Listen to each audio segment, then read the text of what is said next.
Data from the Texas Department of Criminal Justice shows that as more inmates are approved for parole and fewer parolees are sent back to prison, the prison population in the state of Texas has steadily decreased over the last 10 years. They attribute a drop in prison population to the diversionary policies. So now in the last 5, 6, 7, 8 years, they've started to say, you know what, we're spending too much money on jails and on prisons, and we should spend that on education, whatever. So now what we're going to do is we're going to have diversion programs. But the diversion programs aren't truly diversion. What they are just extensions of incarceration. And what they do is they say, okay, we're going to put you on probation, we're going to put a monitor on you, we're going to put you on house arrest, and you're going to pay for that. We're going to put you in a rehabilitation program, and you're going to pay for that too. And if you can't find the ways or the means to pay for that, right, because we put these barriers for employment right in front of you, then you can't get a job because you have to check the box. That you can't get an apartment because of the apartment managers or the owners are going to discriminate you because of your criminal history, and yet we're going to say that you have to pay for these. And if you can't, we're going to revoke your parole and probation anyway.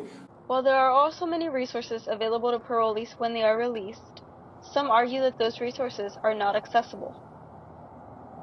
They give you some 1-800 numbers to call. Or say call 311 and they'll maybe give you this, but you still have 18 places you need to go to in order just to find out how I can avail myself of the services. When you look at the reality of the situation, just because something exists does not mean that it's working the way that it's supposed to. And so I think sometimes people shy away from advocating more when someone puts something, oh, well, something's in place here, so obviously they're doing something about it. Now we can move on to another issue. And so in my own experience with trying to access mental health resources after I was incarcerated, I contacted the agency that I was given by, when I walked out with my pieces of paper, my ID, and my street-ready papers, as they call them.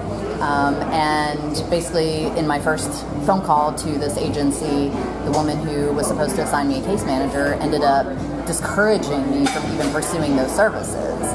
It almost felt like she'd been trained to respond in that way. Like, unless you were absolutely desperate or just, I don't know, maybe didn't catch the cues that she was giving me, maybe those people would pursue it. But I was just kind of like, okay, well, maybe I shouldn't even bother at this point. And so I hear that a lot from people coming out who say, they told me that this, and this was available, but nobody's helping me. And so really looking at sort of the appearance versus reality dichotomy of how these policies are put in place is important.